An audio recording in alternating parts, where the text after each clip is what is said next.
Stop. Before you keep scrolling, I need you to watch the next 90 seconds of this video very carefully. As of right now, today, in March 2026, 5 significant changes to the U.S. green card system have either already taken effect or are scheduled to trigger within weeks. Some of these changes will open doors that have been closed for years. Others could quietly shut a door you didn't even realize was still open.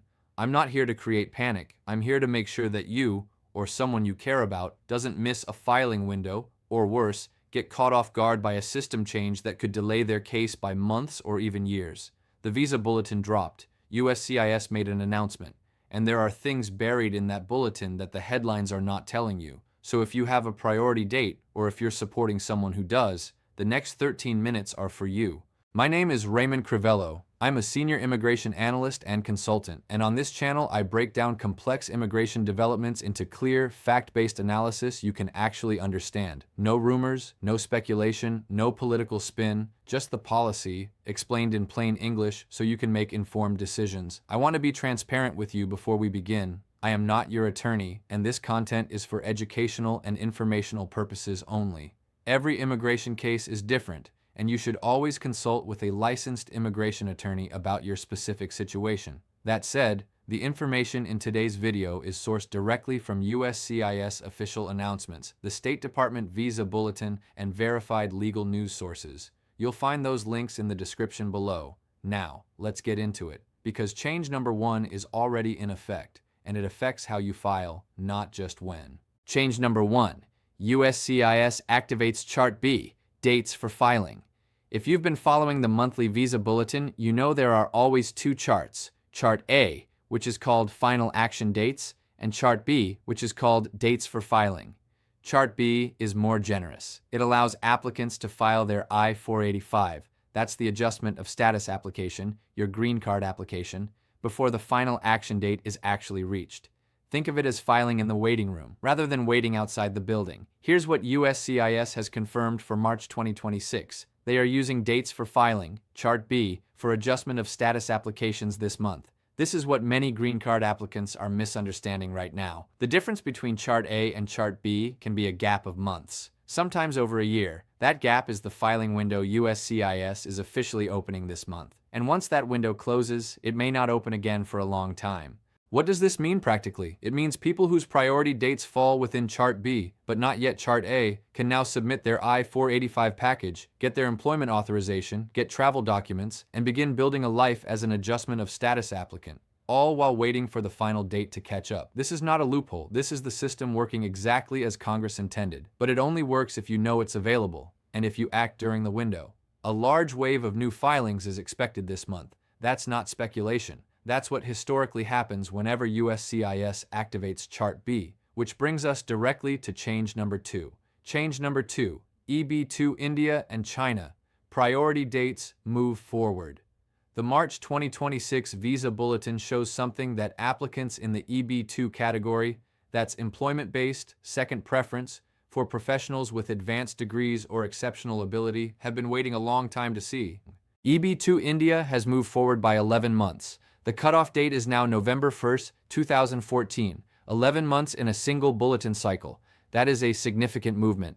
EB2 China has moved forward by 4 months, now sitting at December 1st, 2023. Also a meaningful step.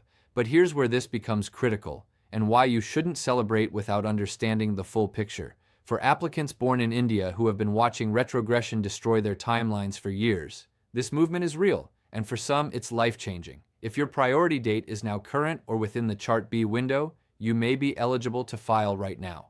Let me give you a realistic example to make this concrete. Imagine a software engineer, let's call him Arjun, who has been working in the United States on an H-1B visa since 2015. His employer filed his I-140, that's the immigrant petition, back in 2016, giving him a priority date in early 2014.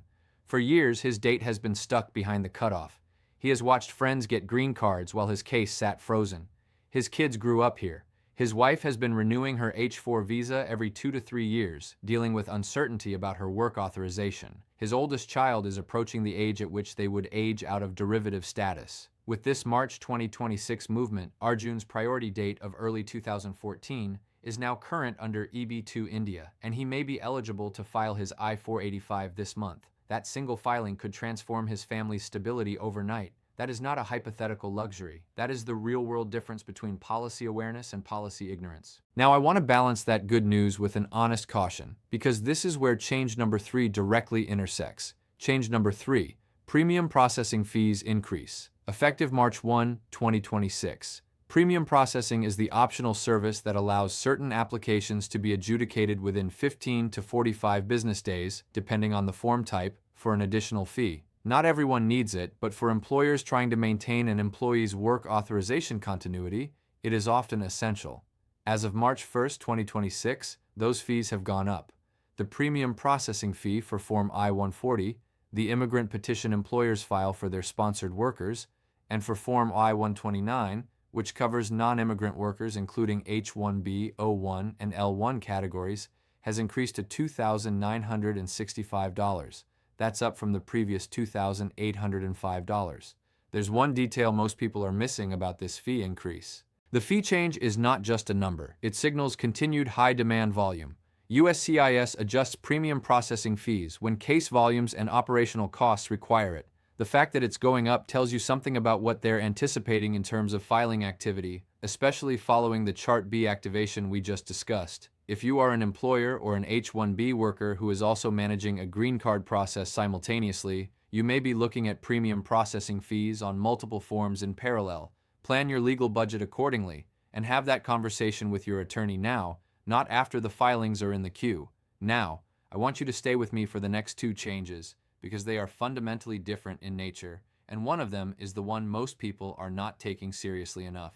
Change number 4, USCIS launches enhanced vetting, social media now under review. Starting in March 2026, USCIS has implemented what is officially being called enhanced vetting protocols. This includes reviewing the online presence and social media activity of applicants as part of the green card process, specifically in connection with and prior to immigration interviews. Let's be clear about what this means and what it doesn't mean. This is not a new concept in immigration. The State Department and DHS have been using social media review in visa processes for several years. What is new is the scope and the formalization of this review within the domestic adjustment of status process. This could affect you even if you're not in a high-profile visa category. What kind of content raises concerns?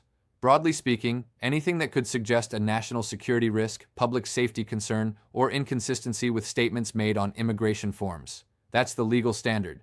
In practice, it means that adjudicators are now systematically checking public-facing social media profiles as a matter of standard procedure. Does this mean you need to delete everything you've ever posted online? Absolutely not. Most applicants will not be affected in any meaningful way by this review. But if you have public posts in any language that could be taken out of context, misunderstood, or that contradict information you've submitted to USCIS, that is a conversation to have with your attorney before your interview, not after you've been asked to explain it.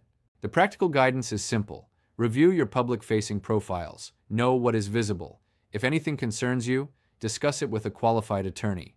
Under INA regulations and administrative immigration law, USCIS has broad discretionary authority to request additional evidence or to schedule interviews based on any information it deems relevant to adjudication. Cases can be delayed, not denied but delayed, while additional review occurs. And in a system where timelines are already measured in months and years, a delay is not a minor inconvenience. It is a significant life disruption. Take this seriously. Not with fear, but with the kind of calm preparation that good immigration planning always requires. And now, the final change, and the one that ties everything together into the most urgent call to action of this video. Change number 5, retrogression warning, April and May 2026. This is the one. If you take only one thing from today's video, let it be this. The March 2026 Visa Bulletin, the same bulletin that shows forward movement for EB2 India and China, also contains a clear implicit warning that experienced immigration analysts are taking very seriously. When USCIS activates Chart B, and when dates move significantly forward in a single month, it triggers a surge in filings. A high volume of I-485 filings consumes visa numbers. When visa numbers are consumed faster than the annual allocation allows, dates retrogress. They move backward. Retrogression means that a date that is current today may no longer be current next month. the Bulletin literally moves the cutoff date backward, making previously eligible applicants ineligible to file, and in some cases, even ineligible to have their pending I-485 approved, until the date moves forward again. However, this protection may not be permanent, and April or May could be very different months. This is not speculation. This pattern has occurred before, most notably in 2021 and 2022, when aggressive Chart B usage led to retrogression in both EB2 and EB3 categories across multiple countries within just 1 or 2 bulletin cycles. The message from legal experts and immigration analysts right now is uniform. If your priority date is current, file now. Do not wait for April's bulletin to confirm what March has already told you. The window may be open today. It may not be next month. Here's exactly what you should do, starting today. Step 1. Verify your priority date against the March 2026 bulletin. Go to travel.state.gov, find the March 2026 visa bulletin, and locate your preference category and country of birth. Check both Chart A and Chart B. Determine which chart USCIS is using for filing this month. That information is posted on uscis.gov under Adjustment of Status Filing Charts. Step 2.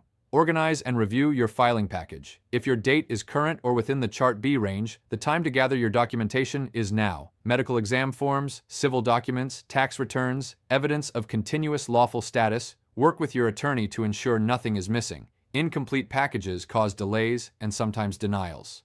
Step 3. Review your public social media presence. With enhanced vetting now active, take 30 minutes this week to audit what is publicly visible on your social profiles. Discuss any concerns with your attorney before your interview, not after. Step 4. Budget for current fee schedules. If premium processing is part of your filing strategy, account for the updated fees effective March 1st. Confirm the current fee schedule with your attorney and ensure your employer is aligned if they are the sponsoring petitioner. Step 5. Monitor the April 2026 bulletin closely. Set a calendar reminder for the first week of April. The State Department typically releases the next month's bulletin in the second half of the preceding month. Watch for any retrogression in your category. If retrogression occurs before your package is filed and accepted, you may lose the window. Let me put these 5 changes into broader context because immigration policy in 2026 is not moving in one direction only. It's moving in multiple directions simultaneously, and that creates both opportunity and uncertainty. The activation of Chart B is an administrative decision by USCIS authorized under INA provisions governing adjustment of status. It does not require congressional action. USCIS can activate or deactivate Chart B month by month based on visa number availability projections. That means this flexibility, while useful now, is not permanent. The fee increases are the result of USCIS regulatory authority to adjust fees to meet operational costs. Additional fee adjustments are not out of the question later this fiscal year.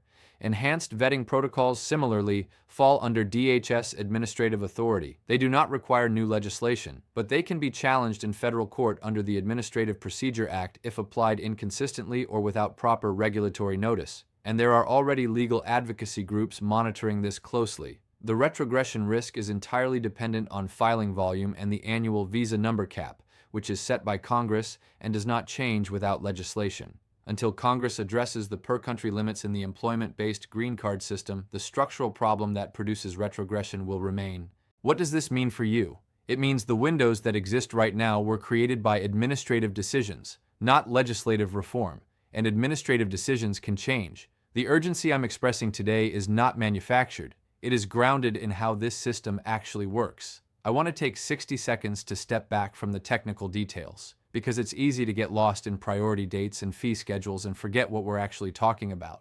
We're talking about families. We're talking about people who have spent years, in some cases more than a decade, building lives in this country, paying taxes, raising children in American schools, building businesses, caring for patients, teaching students, writing code, treating the sick, contributing every single day. Green card status is not just an immigration milestone. It is family unity. It is employment stability. It is the ability to travel to see aging parents without fear of re-entry. It is financial security, the ability to change jobs, to negotiate, to build. It is the pathway to citizenship and the permanent membership in this society that so many people have already earned through their contributions. When filing windows open and people miss them because they didn't know, that is a human cost, not just an administrative one. That's why I make these videos. That's why I take accuracy seriously. And that's why your job, having watched this far, is to share this information with someone who needs it. If you want accurate, fast, and reliable immigration updates, subscribe to Raymond Crivello right now and turn on notifications. Immigration policy is changing rapidly, and staying informed is no longer optional. It's essential. Drop your visa category in the comments below, EB2, EB3, family-based, whatever your situation, and let me know what questions you have. I read the comments, and your questions shape future videos. If this video helped you, like it. Not for the algorithm, but because accurate immigration information needs to reach more people, and your like helps it get there. And if you know someone, a friend, a colleague, a family member, who has been watching their priority date and wondering whether to file, share this video with them today. The March window will not wait. I'll see you in the next update. Stay informed, stay prepared.